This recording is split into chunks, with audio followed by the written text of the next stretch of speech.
How's it going, card fighters? I'm Gleaming Garmore, and today we're going to take a look at a deck that I played in the most recent Vision Weekly tournament. As you can see, it was Bastion in their standard event where I took third place. So let's just take a look at what I played, why I played it, and anything that I think can be improved from the list that I played. So first of all, the ride line is just the standard Bastion ride line with base as the starter. Fort, who when you ride rooks on top of him, lets you reveal any 2 grade 3s and call the top card of your deck if it's a unit. Fun fact, in my last 3 games of the evening, I played Fort's skill, and every time it was the 4 of order card that I play in this deck. Then we play Knight of Heavenly Spear, Rooks, and what Rooks does is it allows you to, reveal 3 grade 3s to draw a card whenever you ride Bastion. And Bastion gives all of your grade 3s +2 on your turn, and at the end of the battle that your drive check reveals a grade 3, you can discard a card, choose a rear guard, stand it, and give it +10. Now that we've talked about the ride deck, we can move on to the various engines that exist within the deck. Of course, this will be less complicated than when I was talking about my Gurgit deck list, but let's begin with our, I guess you would call them the gas. These are the cards that get you into the game pretty much. 4 copies of Grand Heavenly Sword Alden. Alden is, when placed, Counterblast 2, Soul Blast 1, call a card from your hand, and then if you called a grade 3, you draw 2 cards. And then whenever he attacks, he gains 5,000 power till the end of the turn. This is not once per turn. And then 4 copies of the order card, Form Up, O Chosen Knights. This is the only order card we're playing in the deck, but it is a very important include at 4. Its cost is Counterblast 1, Soul Blast 1, and then for each number of grade 3s you have, all the way up until 4, you perform an effect. 2 or more, one of your guys gets 5k. 3 or more, you draw a card. And 4 or more, your Vanguard gains a drive check.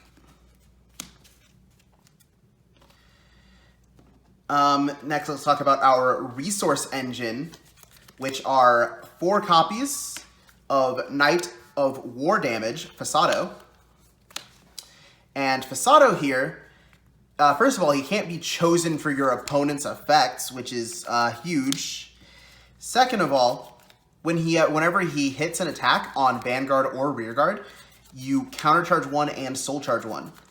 And this is actually very huge in the Bastion deck because you can attack with 1 Fasado and then you can restand him and then you can attack again with a bigger number. Or you can make a front row of 2 Fasados, and that's very effective against a lot of matchups, including Orphist and Prison. And then the other part of our advantage engine is, of course, 4 Knight of Broadaxe Refluke. Refluke on Rearguard lets you put him into the soul and then choose one of your grade 3 rearguards and give it 10,000 power till end of turn. But what are we building all that soul for? Of course, Dark Strain Dragon. Dark Strain Dragon on the Rearguard, if you have 3 or more grade 3 units, allows you to Soul Blast 2 and give all of your grade 3 units boost until the end of the turn. Now, with that boost, you can commit a lot more cards from your hand and have essentially twice as large numbers as you had before. And also you can boost early to make sure that your attacks force your opponent to guard or just take it and see if they get a defensive. Or you can boost later in the turn to break through any defensives your opponent might receive. As for our defenders, which is essentially the last part of the deck that we have to talk about, there's 4 Aegis Mare Dragon. Aegis Mare is your generic overdressed PG. If you have 2 or less cards, if you have 1 or less cards in your hand, you don't have to discard for it. And then we also play 3 Actual Analyst Kokabiel. Kokabiel, if you're on Bastion, gains 5k shield for every 2 grade 3s you have on your, or every 2 grade 3 units you have on your board. This counts herself, and this counts anything you put into the guard circle as well.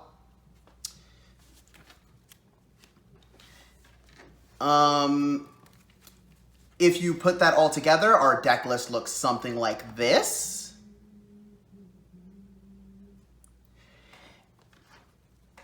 And now for things that didn't go my way during the event.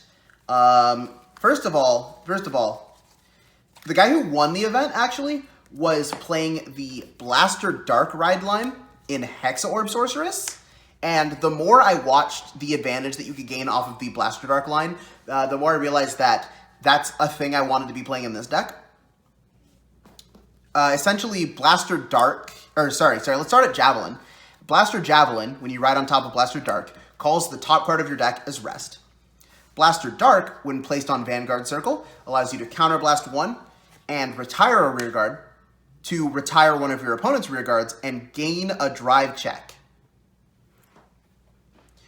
So with that additional drive check, you're drawing a card without having to do any of this like revealing grade 3s from hand nonsense. So you don't even give away if you're holding on to an Alden so that your opponent can damage deny you. You also don't have to worry about whatever you top deck call because you can literally just get rid of it. The only issue is that Javelin, much like Fort, can see an order card and then just send it to the drop zone.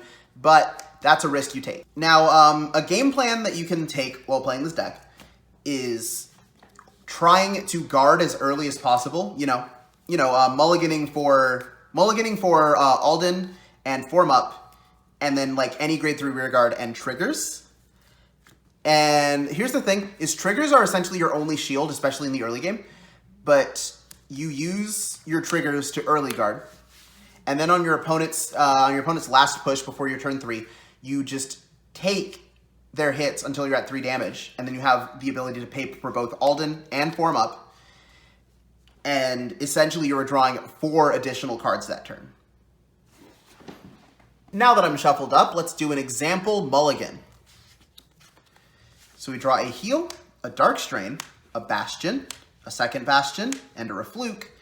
In this case, I said to keep shield, but I have a feeling that by putting the seal trigger back in deck, we can check it later on, and we can have better shield if we put it back along with the second Persona Ride and the Refluke, because it is, while Persona Riding twice is very, very good, it is way too early to see this Bastion. So we simply have to attempt to see it later on in the game.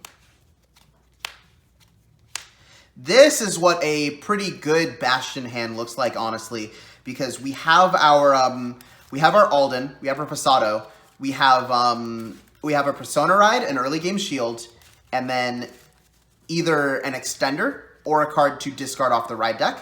We draw, we get more early game shield, so we discard the Dark Strain, and we can ride with Fort. Our opponent tries to hit us, we guard, draw for turn. At this point, you discard the Refluke, ride Rooks, and the cards you want to reveal off of Fort or Rooks, if you're, or the cards you want to reveal off of Fort, if you're still going to play this ride line and not the Blaster Dark one, like I was suggesting earlier, are anything that isn't Alden or Form Up, honestly. So you reveal Pasado and Bastion to top deck call. And a lot of the time, it's going to be a trigger unit, and that's okay, because you have a booster. That's 15. You drive check a second Pasado, that's actually kind of good. And you just let your opponent wail on you on this next turn.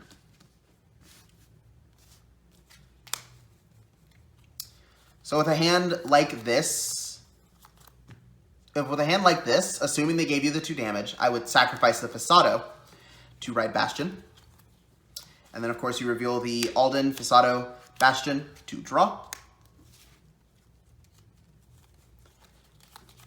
Call Alden, skill, counterblast 2. Soul Blast 1, call Pasado, and draw 2. And then you just proceed to battle phase, and you just start mashing face. Especially if you went first. You check your grade 3.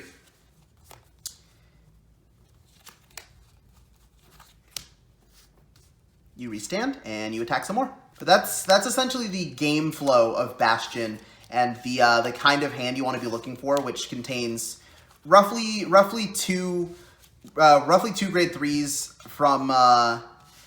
from any selection of a Persona Red, an Alden, a Fasado, and a Form Up. You gotta see 2 of these cards, and that's your goal. So yeah, that's essentially the Bastion deck as of set 2. It's all about the early aggression you can maintain while also guarding your opponent.